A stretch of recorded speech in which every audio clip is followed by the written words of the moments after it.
Yo, what's up, y'all, man? It's your boy Darius the Great. I'm here today with a book, Not Jaded, man. Not Jaded, from beautiful author, Ms. Janelle Cole.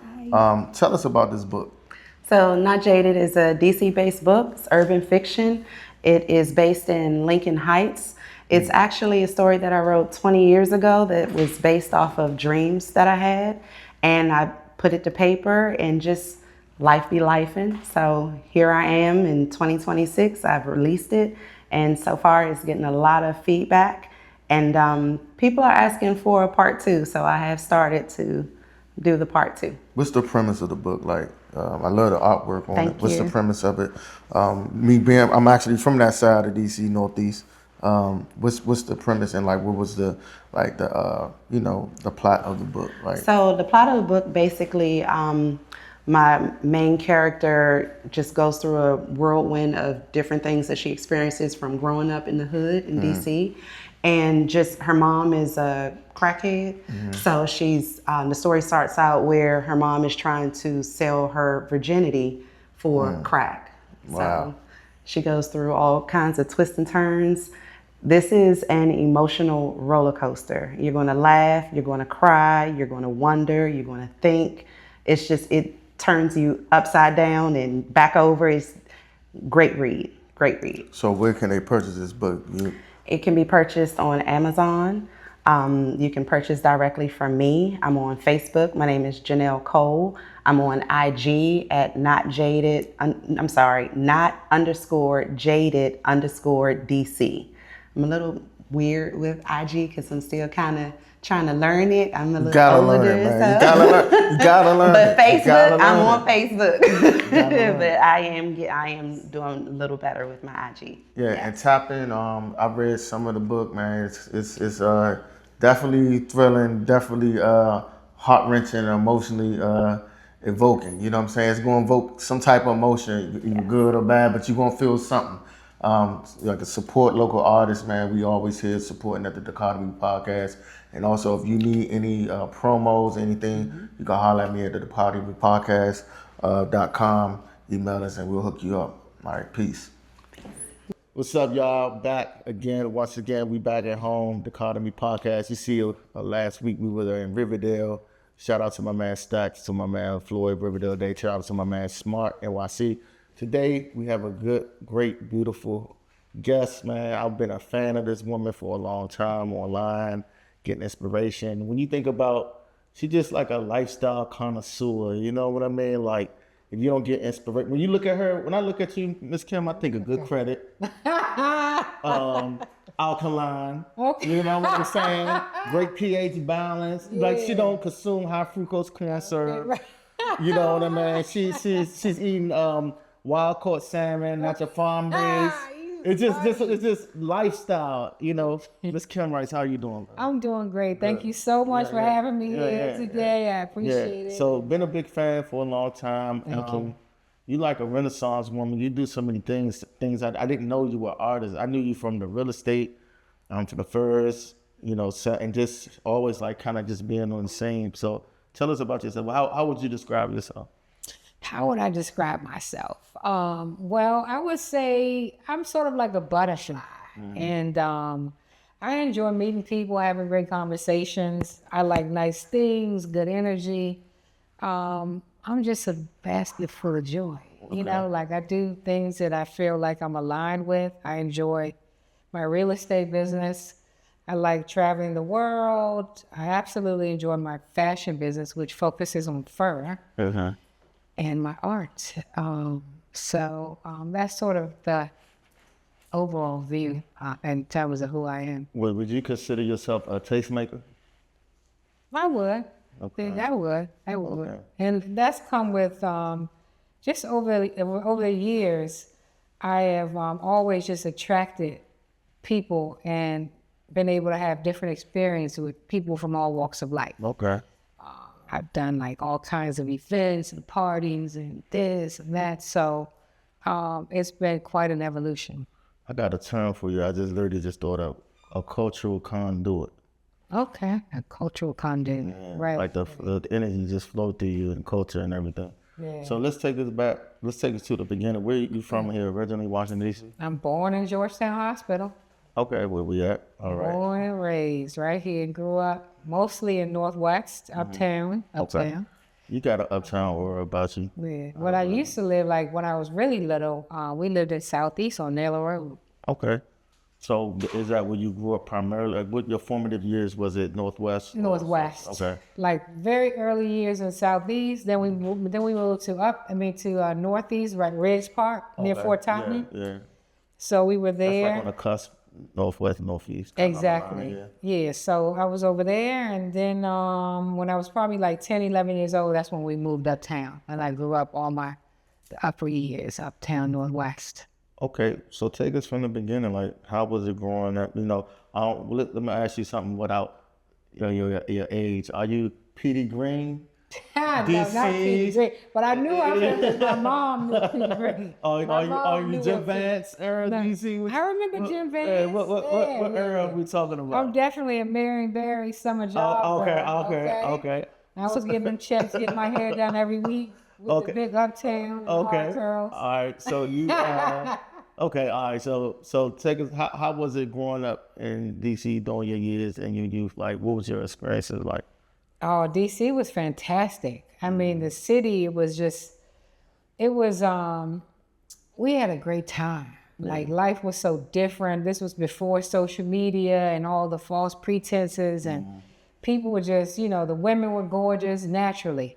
It wasn't all this, the facade and the pressure, and it was just like, all the performative, you know what I mean? It was just, people were authentic, and we lived, it was interesting. There was some great aspects, but then we also had the crack epidemic that hit, but overall, we were just an amazing city. Right. Yeah. I say that I was born in '82, and so I'm from Northeast DC originally, and then I moved to Landover like when I was 12, but I went to 45th and East Street and went to Smothers, like off of Benning Road and 44th Street, and I was saying, like, I feel like we kind of grew up in an echo chamber in a way where how we grew up here wasn't really the representation or reality of everywhere else. And I say that to say, until I lived in Norfolk, Virginia with my dad for a few years, and coming from here, I was used to my mailman being black, the milkman being black, right, the teacher being black, and I realized that's not really everybody's reality. Right. You know what I'm saying? Exactly. And even though when it was Chocolate City, when DC was primarily like 75% black before gentrification, it was like that was our reality. So we did see the street aspect of DC, but we also seen black people doing well, as well. Definitely. You know what I'm saying? Living, have a good government job. Good job. Shit.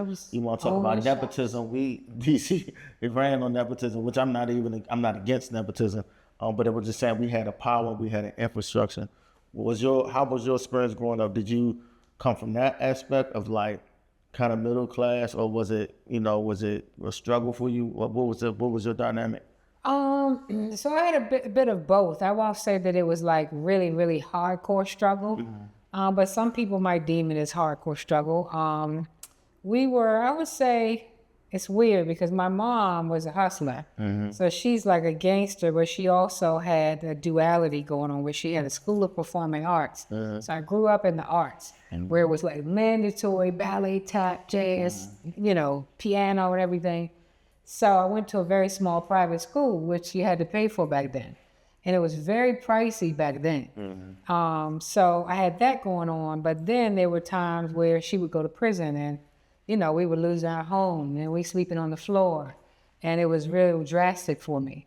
So I've experienced some extremes on both sides, where there was plenty of money and then at some real, very, very hard times.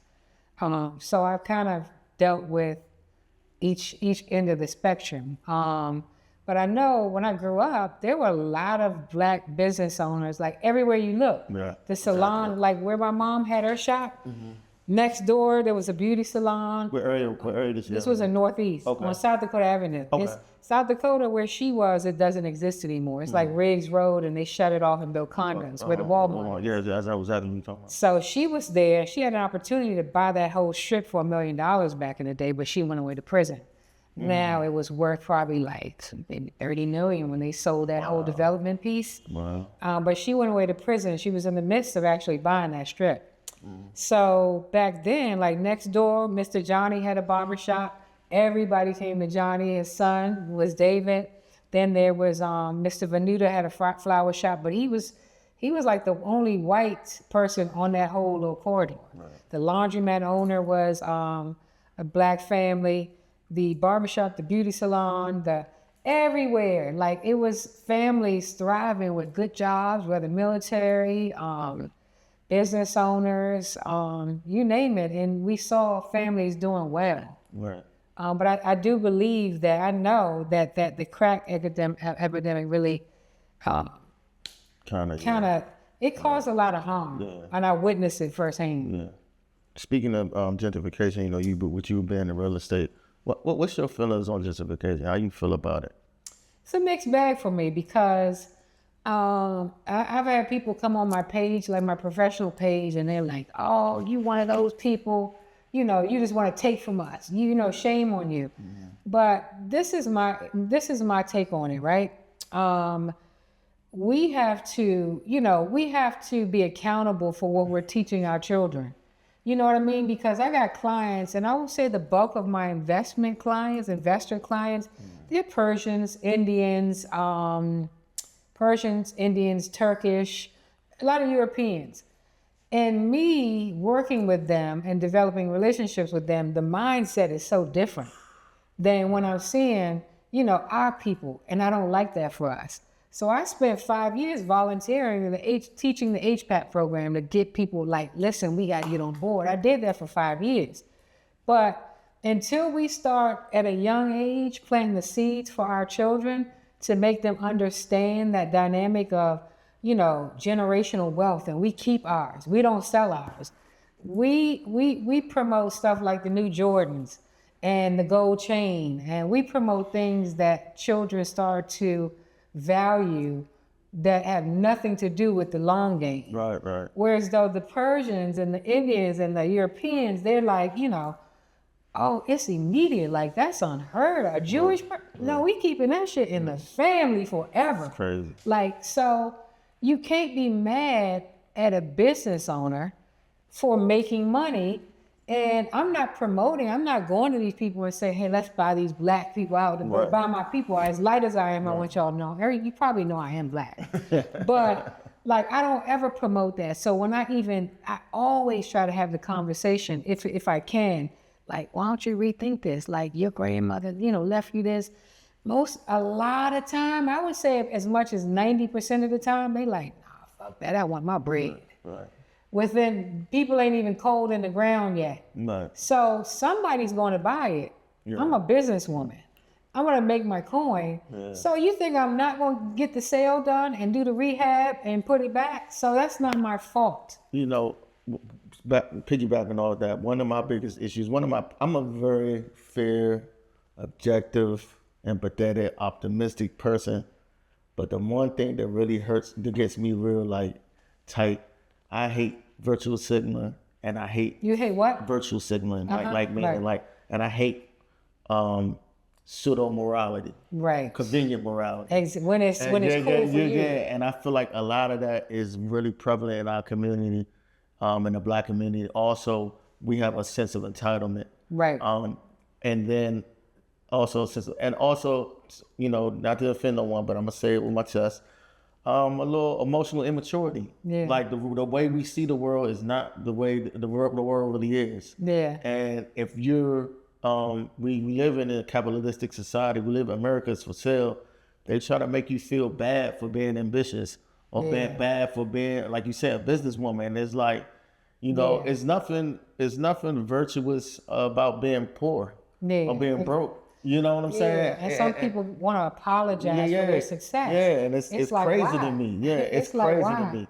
And it's like you say, it's business. It's big bank take little bank. And this is my pushback a lot of times when people talk about gentrification. You know, if we want to talk about gentrification, let's talk about white flight. Right, exactly. That was the you know what I'm saying? So it's a cycle. Right, you know what I mean? Exactly. So we're not just always the victim. When we came in, the whites moved further out. Right, We took exactly. over Georgetown was predominantly black. exactly. Okay. You know what I'm saying? Yeah, a lot Georgetown. of places, you know, and then and I mean, it's like cycles. You know what I mean? But again, when you say we learning the mentality, I think that's the main thing that's hurting us more than anything. I think our mentality is hurting us more than actual racism, because I feel like classism is more prevalent.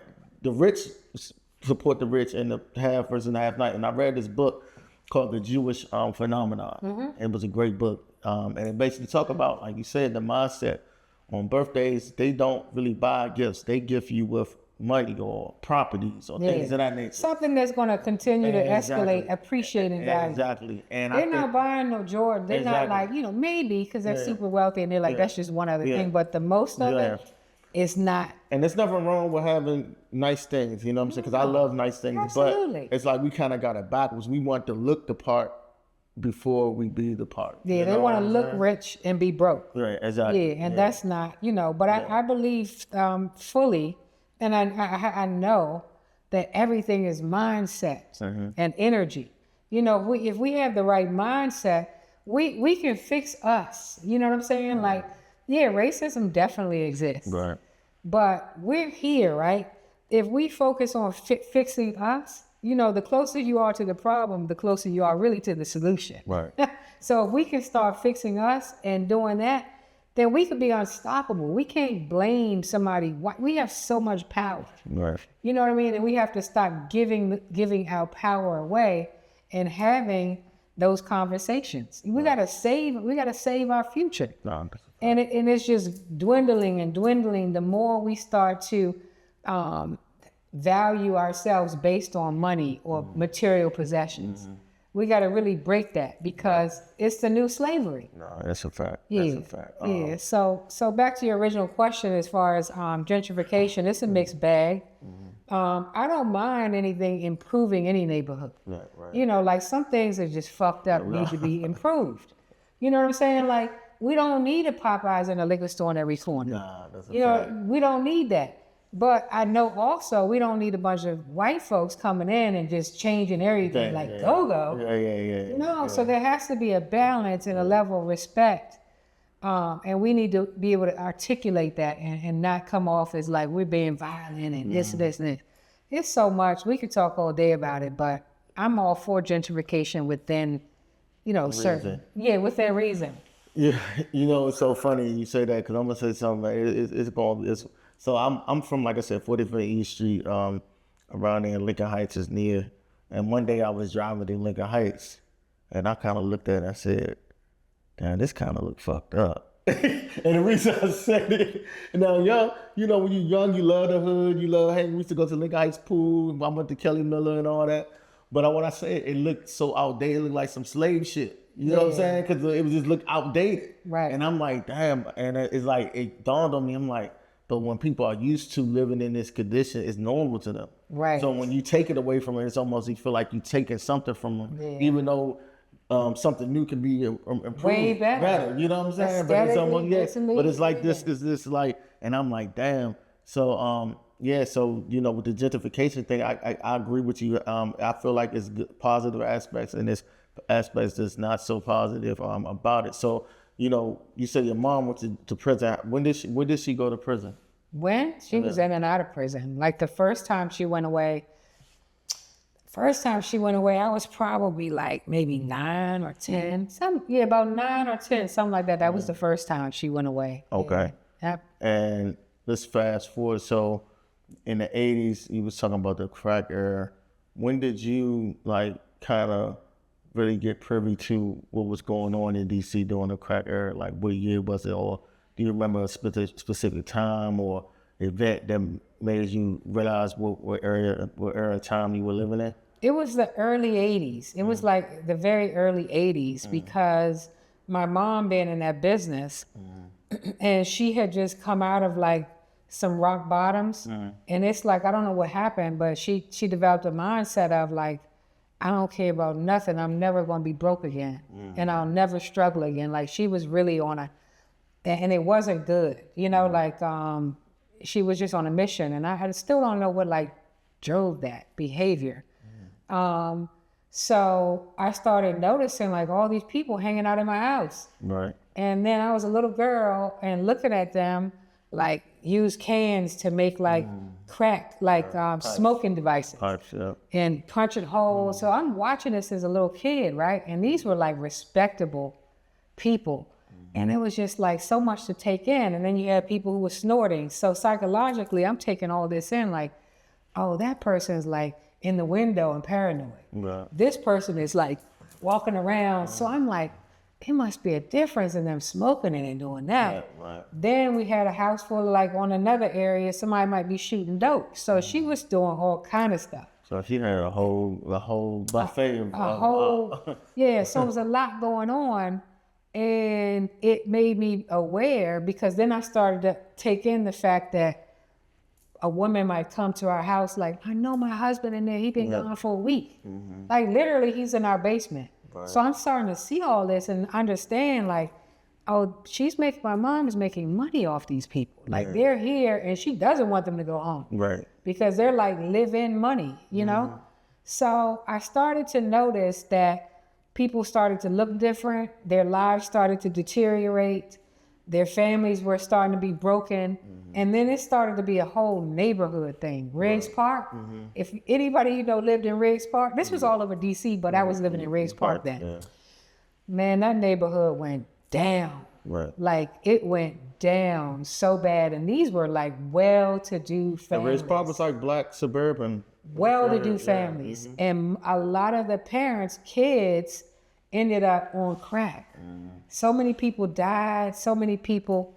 One of the girls who was on drugs, she I was there and the heater turned over. This is before they had the heaters turn over and they would go off.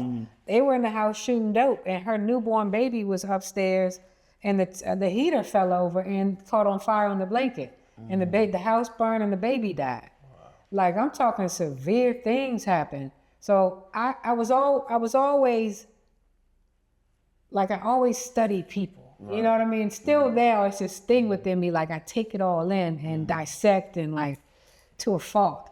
So back then that's when I really started to understand like this is a problem. Like people are on drugs, knocking at our door all times of night, and before you know it, our door gets kicked in. Because by then the whole neighborhood is talking. Mothers are upset. I know my son is at that lady's house, and my husband been over there. So it's a lot of chitter chatter. Right. And then my mom owned the studio nearby. So that was the kickoff of like that whole time period, you know, and I know that it swept the city, but that was my little, you know, like my little world. And then we moved uptown and it was just happening over and over and over again. I think my experience came like around 89, 90. My uncle and my aunt were addicted to it on my mother's side. So when I was at recently at my great-grandmother's house in Northeast, and I used to find how you stand up with the cans, I used to find the homemade crack pipes, but it was with the like the Tylenol bottles, and it was like the Tylenol bottles with the aluminum foil on top of the rubber, and then on the side they would have. And they put the cigarette ashes on there or something? Yeah, it'd be like a pen case would be the stem, the outside plastic, and I was finding out one time I found it, and my grandmother went off with my uncle, and then what really resonated and really stood out was time with my cousin, my uncle. It was around Christmas time. I think it was probably the day before Christmas. And remember Woolworth?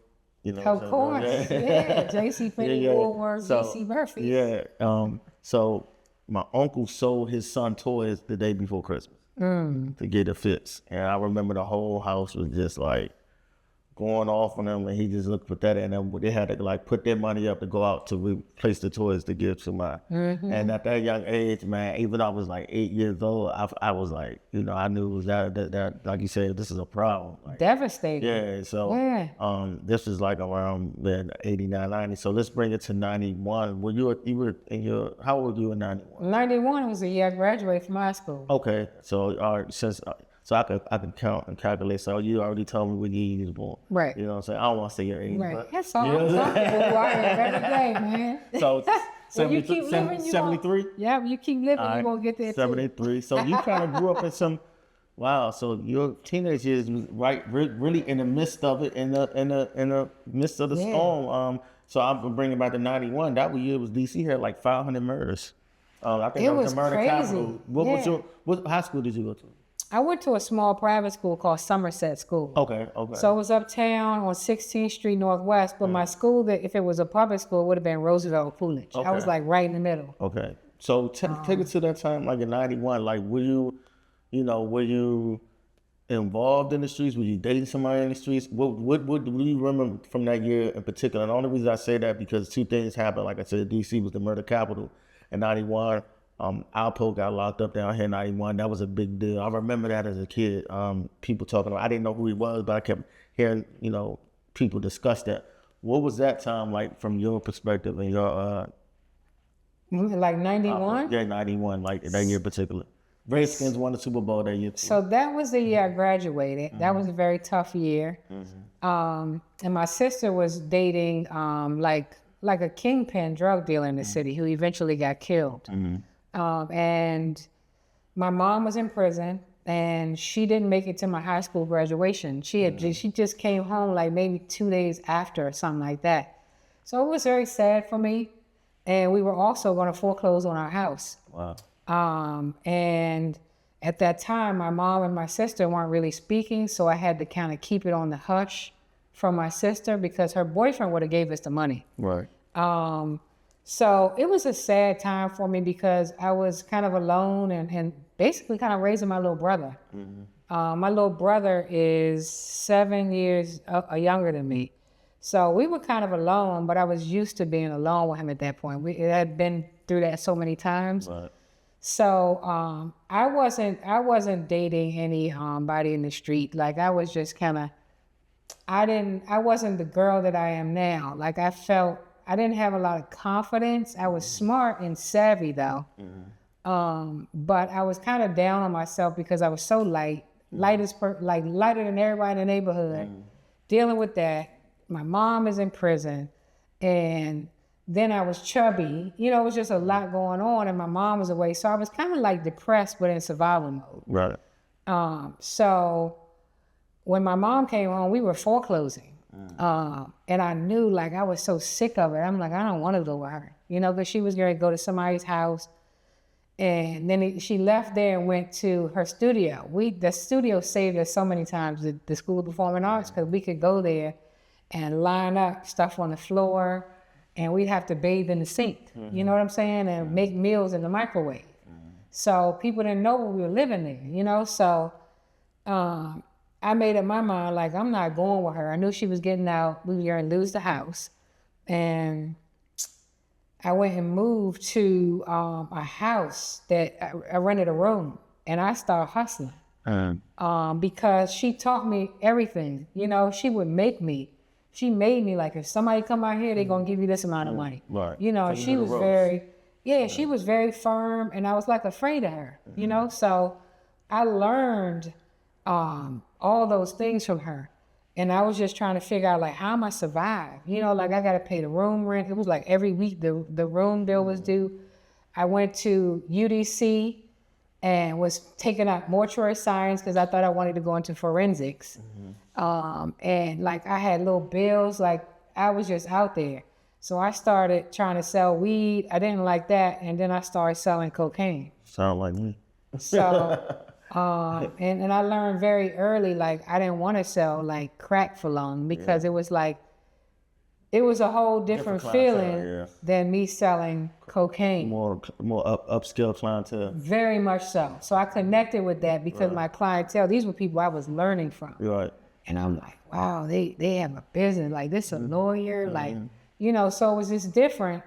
And my mom knew that, So I was in survival mode and just trying to make it. But as far as people die, like my sister's boyfriend ended up taking us in at one point. Like before this happened, we moved with him, we got an apartment. He got killed. It was a big thing in the city. So it was a lot of deaths. It was a lot. It was a harsh time. People was selling everything. Right. You would see people, they call them crackheads, right?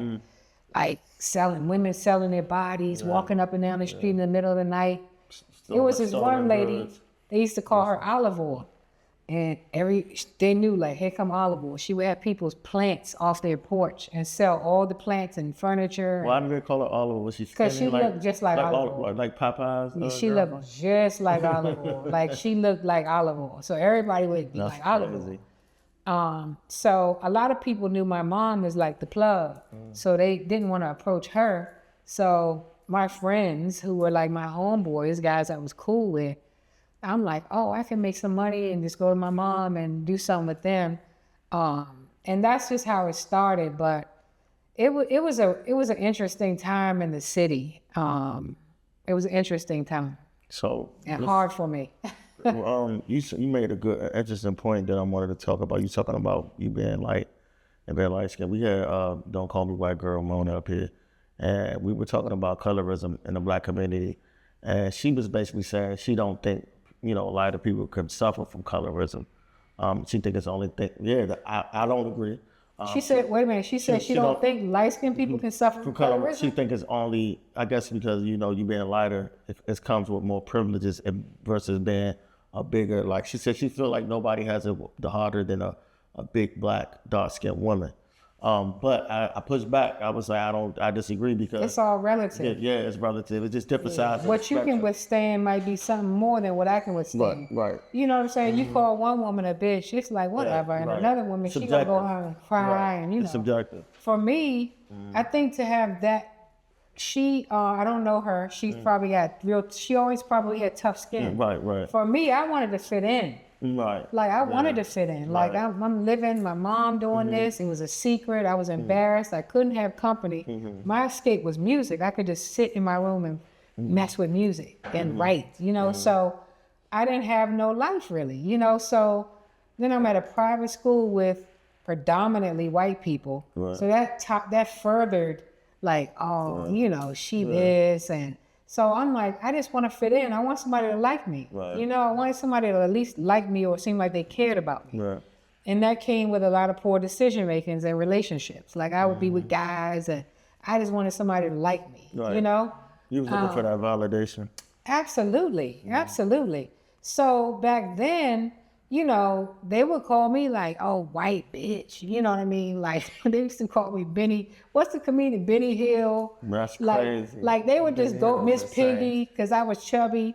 Like all kind of names, and I would just feel so hurt. Right. I felt so hurt. I just thank God the woman I am now is that ship has sailed. Right. But back then, man, I would have loved it. I would have paid anything to be dark skinned. Right. So the quick fact that I got a client who sells these products to darken your skin is something that's he's from Africa. It's a $1 billion industry where people. I know skin cream. I know the lighting cream. They want to be dark. Yeah, I mean, they want to be light. Lighter, yeah. I wanted to be dark because I can't hardly get a tan. Like, so the colorism. And even still today, like I don't have that energy, but as a kid, it definitely existed, and it made me just want to fit in. You know what I mean? Like it made me like, why I'm so light. You know what I mean? It really bothered me. Right. So it definitely exists. Yeah, and I agree with you. I feel like in the Black community, nobody gets it worse than the light skinned niggas. Cause even the light skinned women be like, man, they light skinned niggas. They don't want no light skinned boy. Like, he's pretty boy. Yeah, you know what I'm saying? Soft he's soft. That's the first thing you do. And then even like growing up, like you said, the chubby kids. I was a chubby kid growing up, and you know what I'm saying? I had to learn how to jone. You know what I'm saying? Motherfuckers is jone on me, and you see the joint where I said I look like a dyke with PCOS. You know what I'm saying? Because I had the Queen Latifah call. I look like Queen Latifah. I look like a little dyke. You know what I'm saying? But then. Also because, I kind of got like curly hair, niggas used to think I was Dominican or something shit like that. You know what I'm saying? So I used to get all types of shit. So I understand. So it does affect people. No, what it made me was, it made me become comedic in a way. That was like my defense mechanism. Right. So it's like, sometimes I would do self-deprecating humor or I would jone. Right. So it was like, you know what I'm saying? It kind of taught me ways to like combat it. because it was like almost fight or flight. I'm like, I got to deal with these niggas. Exactly. You know what I'm saying? Yeah. So Now, I don't care no more. It still happens. Yeah, it don't bother me now. You know what I'm saying? No, I mean, niggas could talk about me all day. I don't care. Yeah, There's so much other stuff to worry about. Yeah. But people hold on to those things based on their past experiences. Exactly. Like there's a woman in my life who I was with her son for a long time, and she's like she's a very dark-skinned, beautiful woman, right? And she told me like he said he would never date a light skin. You know, like she always had it out for me, right? And she's been in my life a long time. And she was she loved my son. But anyway, I find out later that her son's father left her for a woman who was light skinned, and she always had a hang up about it. That's so what it people was. sometimes Projected on you. yeah, we talking about her son is 50 now. Like That's crazy. she's still, but now she don't give me that now, but for years It was coming from. it was an issue for my complexion. But people deal with things in their own time and in their own way. But I just can't be like that. If I like you, I like you. It's never based on your religion, your skin color. Like, it's just not who I am. Right. So they got to heal. Yeah, that projection is very crazy. Like one thing I'm grateful that I have, I'm self-aware. I know how to reflect and look internally because when I notice, like when a lot of times, like let's say, for example, if I see a nigga doing better than me, get more money than me, more fit, I have the thing where I don't really get jealous. I get more inspired. Absolutely. So I notice a lot of times people try to look out for exterior things to make them feel better, but you got to look inward. It starts with that. It's never you know on what the I'm saying? exterior. Yeah, nobody's gonna say being mad at them is not gonna make it any better. No. You know what I'm saying? So this the fast forward. So the 90s. Take us to the 90s. How was it in the 90s growing up? Did you have a favorite time of year in the 90s? You know what I'm saying? A favorite time of year? Yeah, just a favorite like a year, like 95, 92, 94, 96. When did you know when my favorite times were? Was like when Mike Tyson was fighting out, like when Tupac got killed. Like I was going to Vegas all the time. Like Mike Tyson was having those fights. Like by then, so I get my little mojo, you know, I get my little strut, you know, stepping in my strut or whatever. We were going to Vegas. Those were like fun times. Right. Like, cause then I'm starting to meet people everywhere. So did you start to evolve, like as far as like coming out of the shell, being like shy and chubby and stuff like that? You started like you kind of had a butterfly blossoming. Oh, most moment? definitely. Okay. Yeah, most definitely. So I started definitely coming out my shell and traveling and meeting people. And it came a time where I would be meeting, I'm not just meeting, I attract people anywhere in the world I go. Anywhere I go, right? I meet people like you wouldn't believe. So I had that gift early on, like people from everywhere. So I used that to start doing like events and parties and like being a socialite and connecting other people with people and situations and so forth. So I always had that sort of thing. And I'm not saying that like I'm not an egoist, but it was always a thing with me, you know, an energy. So I learned that that's just who I am, and that's a good thing. It can be a good thing. So from that point, I started to know a lot of people, became much more popular, especially here in DC. And I started getting into, my family was in the fur business also for a long time. So I started to dive into that. And I'm like, okay, because I was always in like hustle mode. Like, okay, if I know people, I can turn that into money. That translates into Social income. skills. You know, and I could sell anything, like early on in life. So I was in New York, I was dating a guy, and then he put me on to, his name was Kevin Skinner, and him and Whitney Houston's father had launched Houston Entertainment. And he like really pulled me into it, right? Him and Diddy were like partners, right? He was an older man, he was much older than me, but he kind of like, Molded you. oh man, yeah, he really did for good or for bad. So I learned some hard lessons from him. But he died a few years ago. But anyway, he really took me under his wing. And in my mind, that's my boyfriend. Yeah, women everywhere. But I was just no. So blinded, you know, but he really showed me and taught me a lot. And it helped me, like, life is interesting because when you move forward, you might not understand like why this is happening right now. Like, damn, it's like Stuff is not happening to you, happening for you. Yeah, but when you go forward, it's like, I see why I went that road. Oh man, without that lesson, I wouldn't even be prepared for this. So one of my big first shows was at the LaCoria Center in 2002 for Jay-Z for All-Star Weekend. Okay. And I had like, I think we brought in about 100 or 150 furs. And man, and I it was All-Star Weekend, and I knew all the gorgeous women in the city. Like, I got a thing for beautiful women, right? I'm not gay, but I like girls. Anyway, so I had it used to be this club called not Stadium. It was before Stadium, but all the girls, because I knew if I had all the beautiful women, then we could go and I'm going to treat everybody right. Like, I want everybody to win. Yeah. Oh, we going to sell these furs out. We're going to have to be modeling. We're going to do everything. So I got about maybe 6 girls, and I got a limo to travel to Philly I had it for the whole weekend for All-Star. And I'm like, oh my God, like I'm actually doing it first, yo. Nobody knew that I was kind of like nervous because like people looked up to me sort of like these girls are like, anyway, went up there. It was a whole vibe. Like, I was having big parties there, here. Like, so it was a whole era for me. To the point where people would start requesting me to do parties and events. Like, we going to do this, and I need you to come through and do this. And it really picked up. And I didn't really think that I would stick with the fur business so long, but I'm still doing it. Like, it's 26 years now. Wow. I never wanted brick and mortar. Because overhead. And I really didn't think I would be doing it this long. Right. I mean, almost every year I'm like, I'm gonna give it another 2 years and it's a wrap, you know, but I just love it because it's connection for me. It's not always the sale. You know, it's like at this point, I love my people. When they reach out like, girl, I had this coat for 20 years, girl, you know, and it's just, that means a lot to me.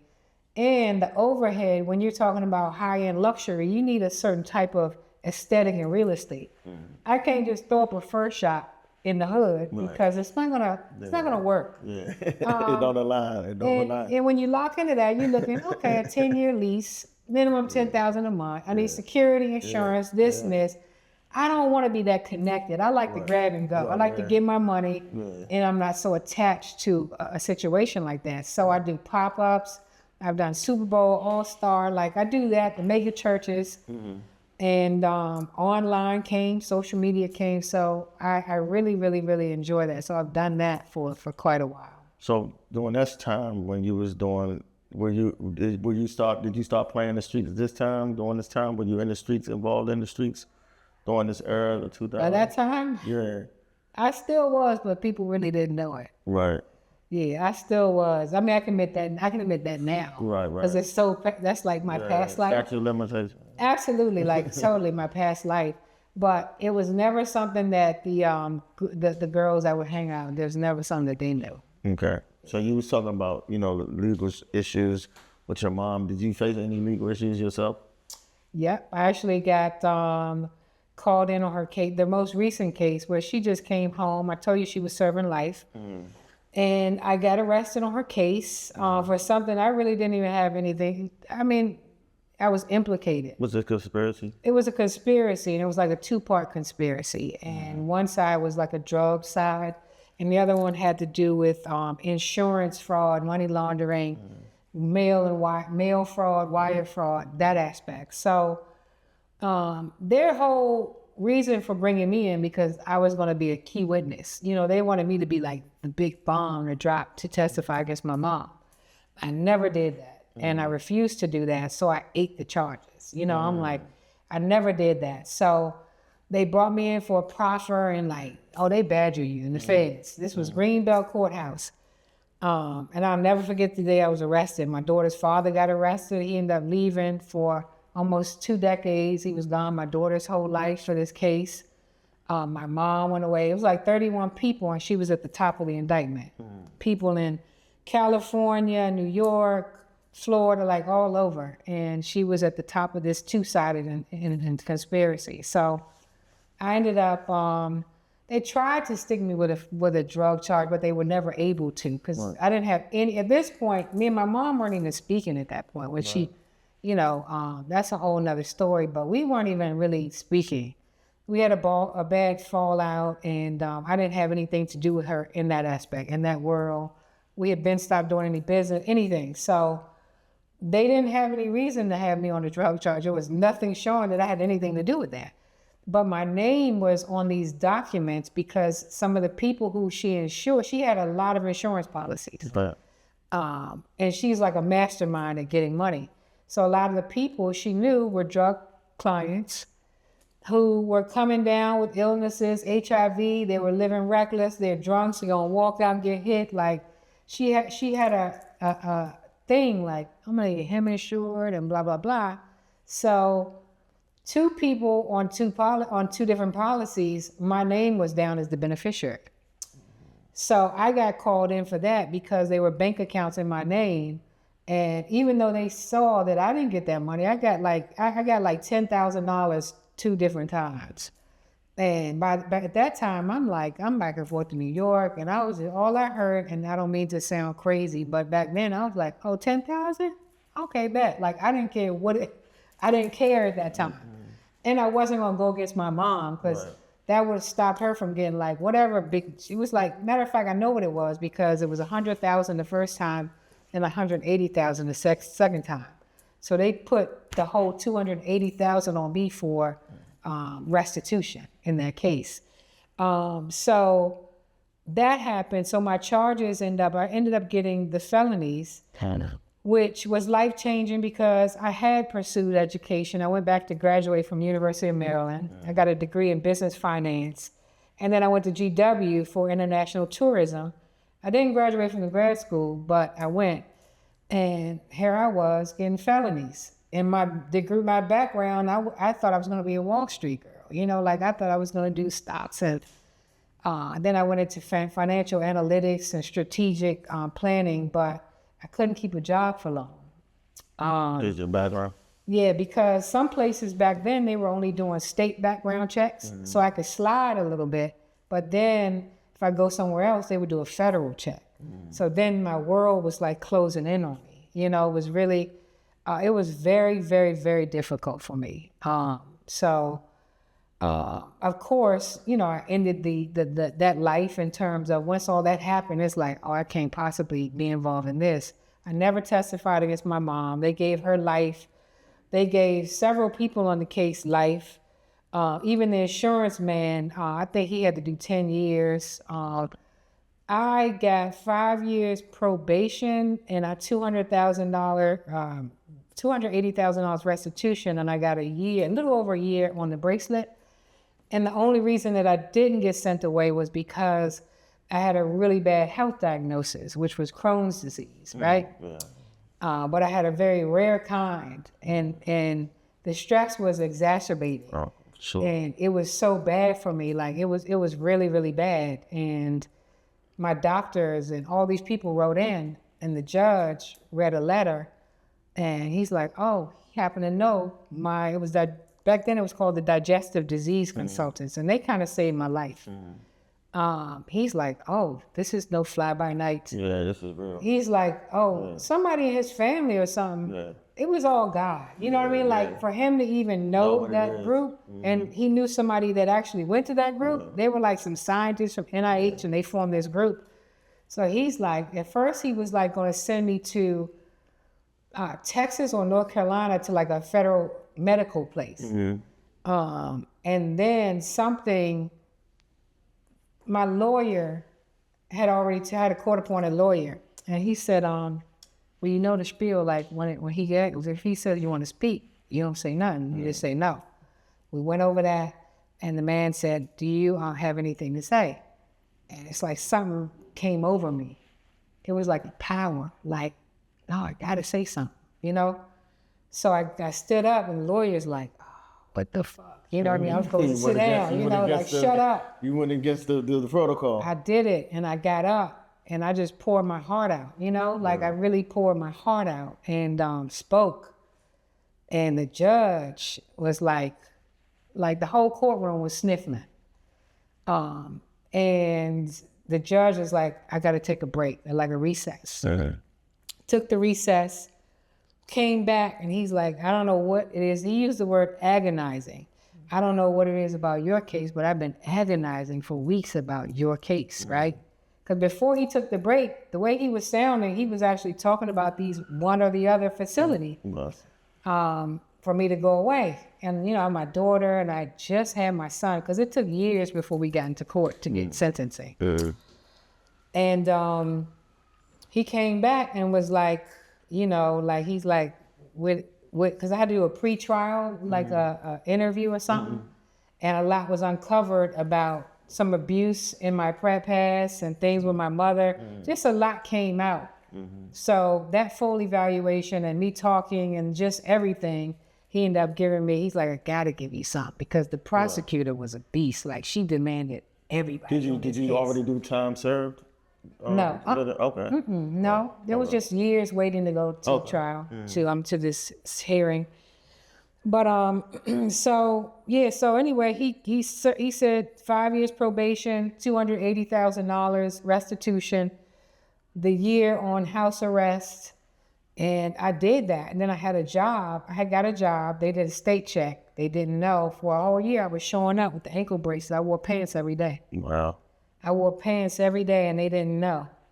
Yeah. Wow. So that was a real doozy for me. Yeah. I'm sure it built character. And also, for the people out there who don't know what Crohn's disease is, a digestive disorder, it's kind of like an autoimmune type thing, right? Yeah. It's kind of autoimmune. So, that's just, y'all don't know what Crohn's disease is. It could be very debilitating. It could be even fatal if you bleed internally. And like, that's probably, like we said, the judge said, that's not, it's not IBS. Oh, you know what I'm saying? I was in a wheelchair. I couldn't even walk it. Yeah, it's very debilitating. You lose a lot of weight, a lot of muscle mass and everything for that. So like getting out of that situation, okay, you served, you signed after that. So did that cause a paradigm shift in your career? That's why you got into real estate? Yeah, so I got into real estate shortly later, because I was able to get a job in finance at Howard University Hospital. I had actually been working at a CPA firm, and they did like consulting. So I was working, as a matter of fact, when I was on that house arrest, I was there.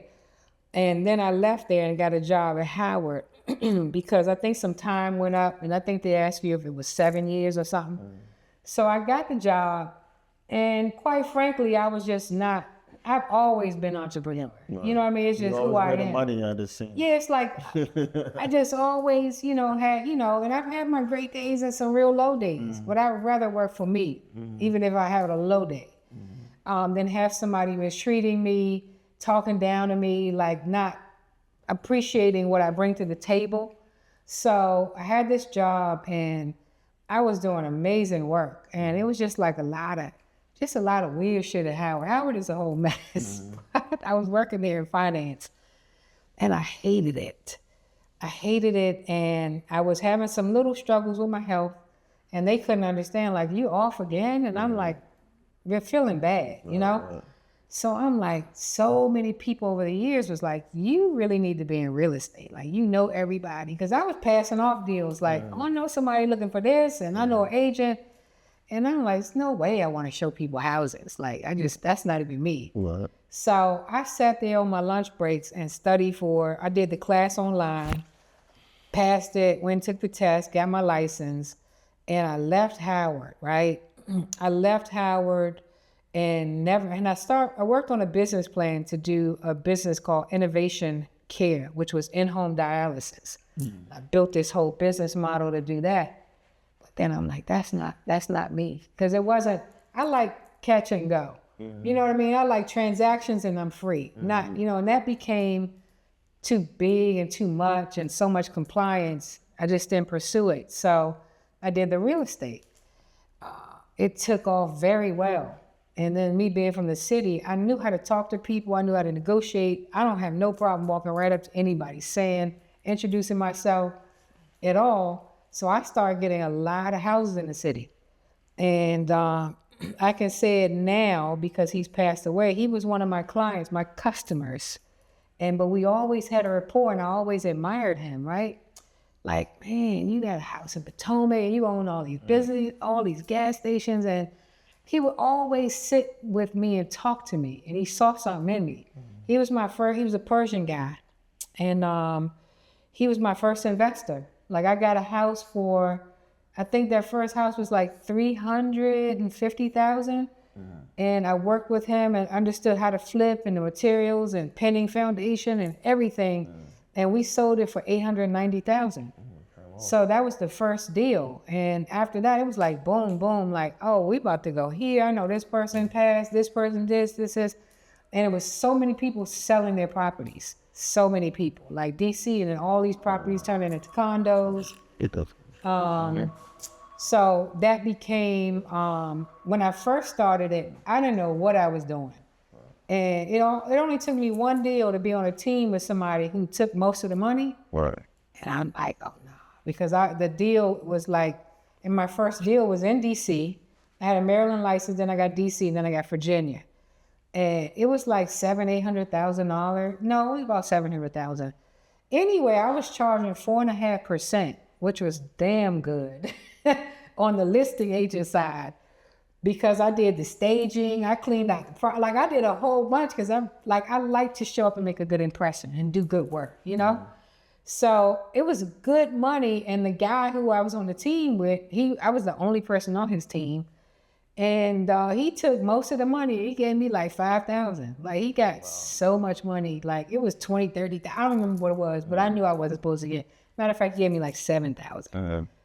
And nobody would ever talk to me about the money. And I'm asking, they're like, we don't talk about commission, you know, like literally. So once I saw that check, I'm a numbers person. I'm like, damn, I would have rather just cut you off $300-$400 an hour, and I would have paid you as a consultant. Right. Teach me the programs that I learned, the law, the contracts, this. I would have paid you for I would have gave you like whatever. But like this, I didn't see the value in that. So I immediately got off that, and I went to another firm, and I did very well. Left there, went to another firm. I was top producer all the time, top Washingtonian. Like, it grew, and then by like a few years in, I was selling buildings. And I had a lot of people from my past life. They always knew that I wasn't a dummy. I wasn't just like some thug. I just really was trying to make it. You know what I mean?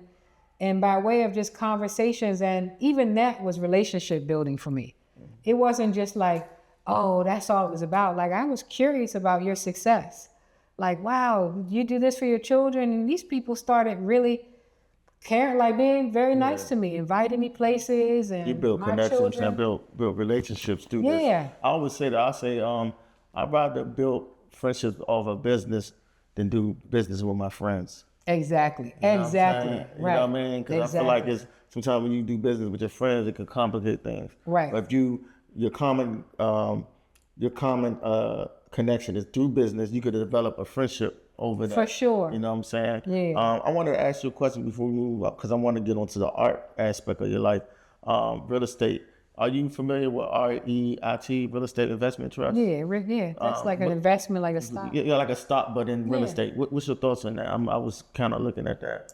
I know that a lot of people do invest in that, like in their portfolio, but I don't know a ton about it. Okay. You know, I don't know a ton about it, so it wouldn't be fair for me to dive into a discussion on it, because I don't know much about it. And I know some people do it, but. And, you know, Miss Kim influencing me so much. Tomorrow I'm flying to Detroit to look at some properties. You know what I'm saying? So I'm flying to Detroit tomorrow to try to get my feet wet in the real estate. I don't even want to, I just want to have it. I just want to own a property, and if it goes up, I might fix it. I don't know. I just want to have something. You know what I'm saying? So let's talk about the art aspect of your life. We're in the beautiful art gallery, 1223 Potomac Street, Potomac Gallery. Shout out my man, yada yada. What got you? I did not know you was an artist too, because you have a separate page from your regular art page, and I was like, "Damn, paint. What can't you do? When do you start painting and getting into art?" So I was all like I always loved art in fashion and color. And part of my fur business was me creating and designing a lot of bold pieces and color and bright. Like I was selling bright, crazy colors before they went popular. Like I was like, I want my fur to be orange and this, and like I wanted to come out and do this. So back in high school, I used to draw and sketch a lot. And since I was sort of like a depressed kid, I couldn't really go out and play much. You know, like my mom was very, very, very strict. She didn't want me around a lot of people because of her lifestyle. Right. So my safe haven was like music. I love music and like art, drawing, and like it eased my anxiety and my level of unhappiness, you know? So for a long time, I kind of shelved it because the one spurt was like going through that court case, and then my illness with the Crohn's, and then I have kids, and then so I kind of like shelved it. So for a long time, I really didn't tap into it, but it was calling me. It was always calling me. So now, when I became an empty nester, my son went away to the Air Force, and my daughter's grown. She's out the house, and now she's married and has a baby. Right. It's like it was calling me. Like I'm like, this is my chap. Like this is it. So in the last couple of years, I just want full, like really. It's like so much I have to give and say and do, and just the art. Expression. Absolutely. So most of my work is expressionism or abstract expressionism, some abstract figurative. I love bold color, conversation pieces, conceptual art. Last year was my very first year ever selling my works, and I sold 16 pieces that first year. Dope. And like I'm just proud of that. I'm excited. I thought that was a normal thing until like a couple people that I met. They were like, "No, you know, some people never sold one piece." And I'm like, "There's money in all." Like I've always been a businesswoman. I'm like, "Shit, you think I'm making? You think I'm not gonna sell my art?" But it's not even always about the sale for me. I love when somebody connects with my work. Right. Like I have people to come and do studio visits in my studio. And like to see somebody like be like, oh my God, like I feel that, you know, that means more than anything. I don't want people to support me and just be like, oh, you my friend, you my dog. Well, you want to be organic. You want to be organic, authentic. Yeah, like that's not where I want my art to sit. I want my art to sit where it's gonna be loved and connected. You know what I mean? Right. So I am happily on that journey. I'm always always creating. And I look forward to more exhibits, and it's doing pretty well. I love it. That's what's up. Yeah. So, man, we about to wrap up, man. I really want to appreciate you. I mean, let you know I appreciate you. I'm grateful for your time. Absolutely. Like I said, I've been a fan for a long time. I've been following you online for a good minute, probably like 4 or 5 years. You know, wow, okay. I reached out to you. I met you before though, but it was like it was at a function. Can't remember. It was a little bit after the pandemic, but yeah, I'm grateful, man. Like I said, you inspire me, just from a lifestyle standpoint. You know what I'm saying? I look at you and just want to eat a Mediterranean diet. You know what I'm saying? You are funny. You know what I'm saying? I'm like, man, nah, man, I gotta get the olive oil and the watermelon and the, you know what I mean? Because like you said, I'm really big into taste and lifestyle, and like if you into taste and lifestyle, definitely one of the people you should follow and find inspiration from. So I appreciate you coming on. I appreciate it. I'm grateful. Anything you want to shout out or like plug, anything of that nature? Well, follow my page, my art page. I just started like a year ago. It's I am _ K Rice.